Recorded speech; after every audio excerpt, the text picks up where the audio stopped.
Come, Carter.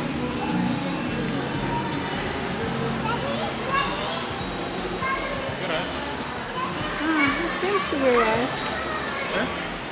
Yeah.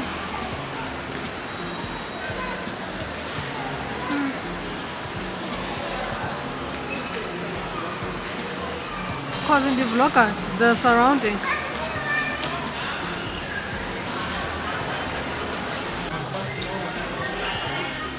Andi rivitoroso mtu look like a sinner.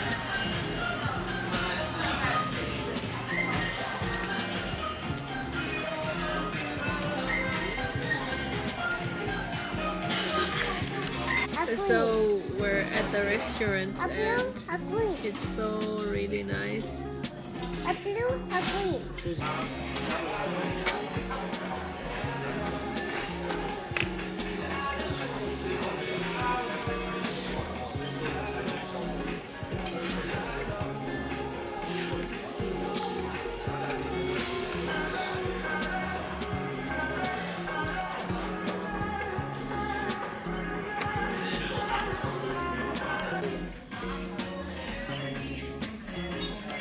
Chijanga settings. My food.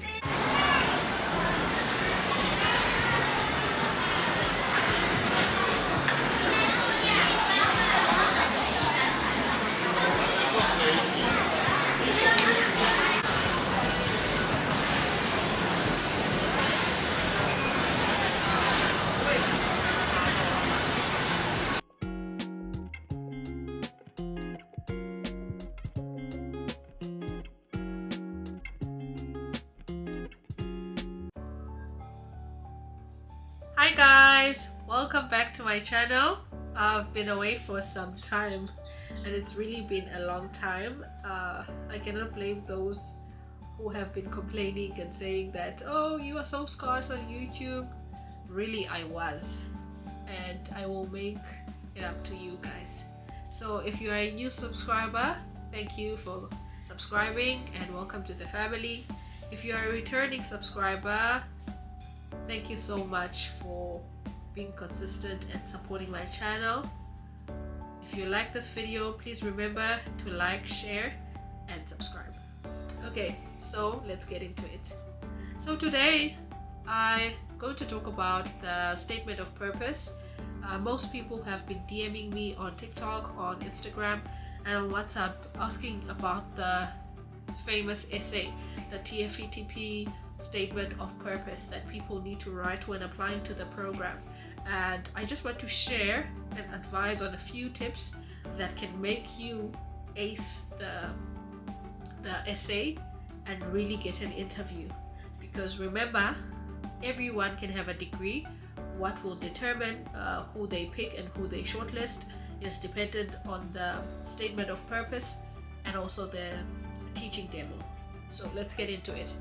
Number one, I would strongly advise before you start writing, do your research.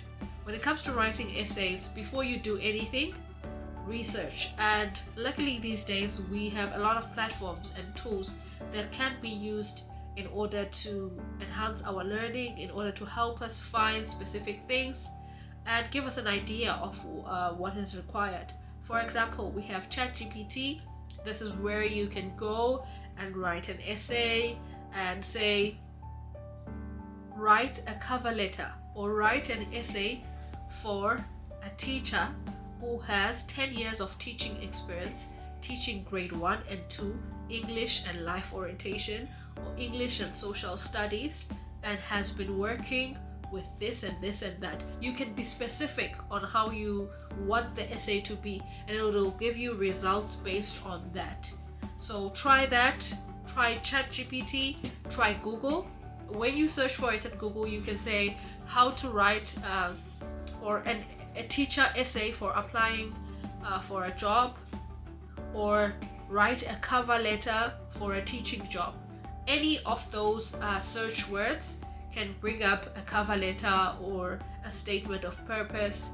Then from there you can get a template of what to do. The reason why I don't share my template is because I know most people can be lazy. When you get a template, you're like, oh, this is what it's supposed to be. So I'll just copy this, take out the details of the person who wrote this, and just submit it. Of which I've been on the program. I can't allow you to copy my essay, because what if they detect it? I'll be in trouble and. So that's why I don't share my essay. Second thing, now you've done your research. You've been on ChatGPT, you went to Google, and you found something that resonates with you, that you think is really good for a statement of purpose. You must note, it must talk about your educational background, it must talk about your work experience, your teaching philosophy, what you bring to the table, meaning why do you think you are the best candidate for this job? Number 5, what do you think you can bring to Taiwan, or how do you aim to enrich the program? So now that you're done with that, finding an essay that has that included, you come to the second thing, which is writing the essay. And when I talk about writing the essay, when you have those things, I would really strongly advise when you start writing, tailor the essay that you found to be specific to you. So what do I mean by this? If the essay is saying, I'm energetic, I have 10 years of experience, please don't cook the experience. Don't make it up just because the essay you got says that this person has 5-6 years of experience, because they can ask for a letter of employment, they can ask for some sort of evidence on this experience, and besides that, they can ask you in the interview. So since you are a teacher who has a lot of experience and has been working with learners for a long time, what would you advise in this situation? And if you are not prepared enough or not equipped enough, you can really struggle. So I would strongly suggest that when taking the research and getting your essay, please, I stress it high enough, please try by all means to tailor it to you and your experience. Personalize the essay to you and your experience. I feel like I'm rambling, but it's okay. So, okay, let's get to the writing part. Maybe for the first and second paragraph, this paragraph is where you would talk about your educational background. So this can be, I am so and so. My name is Oluwetun Kalisa, and I am an ESL teacher in Taiwan. I've been teaching for 5 years, and I have completed a Bachelor of Education in majoring in English language and linguistics, and I also did my honors degree or postgraduate degree in this and that, and you can mention your experience after that. I worked as a teacher, or I worked as a lecturer for 1 year at so and so. There I was teaching grade 1 to 10, grade 1 to 12, and I was an English teacher.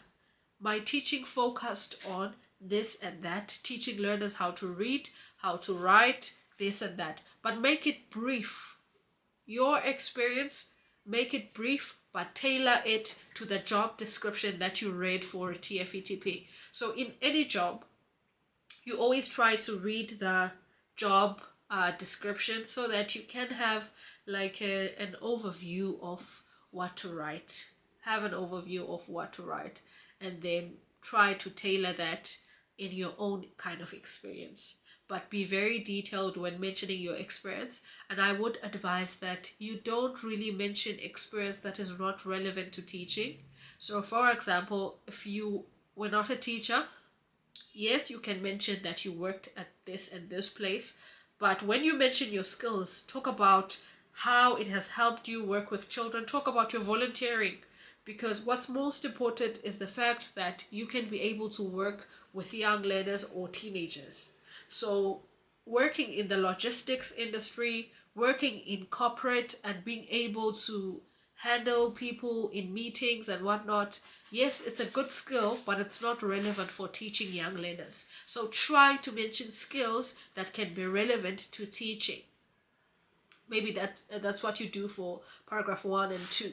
And then shortly talk about why you think you are the best candidate. For some people, they can choose to include this at the end of their essay. That's still okay. you can do this in the conclusion, or you can do this now. Tell us, why do you think you are a good candidate for this position? And when they ask you this, of course, you bring all your skills out, things you have learned and things you are equipped in. And try to do some research. What are the key skills that are needed for teachers? There's a guy or a man, I can say. Yo, diga guys, son. There's a man on YouTube. I think his channel is Career Vids. That man is really good in what he does. So you can go check out some typical questions they can ask a teacher, some things about teaching that would be relevant to say on why you are the best person for the job. Mention a lot of skills that you can bring to the table, and skills that have been tested. So meaning, mention a scenario, be situational, that okay, in the classroom I think I can do this and that, and I think I'm good at this and that. Number 3, I think, would be to include your teaching philosophy. Of course, as I normally say, when you write your teaching philosophy, don't be generic and take the one that you just took from Google, or this person I'm talking about on Career Vids. Don't do that. Just be specific to you. For example, one of the most famous teaching philosophies in the 21st century is a student-centered kind of philosophy. Don't just say, I use a student-centered philosophy and this and that, and you can hear, or when you read the essay, you can tell that this is Google, this is ChatGPT. Tailor it according to you.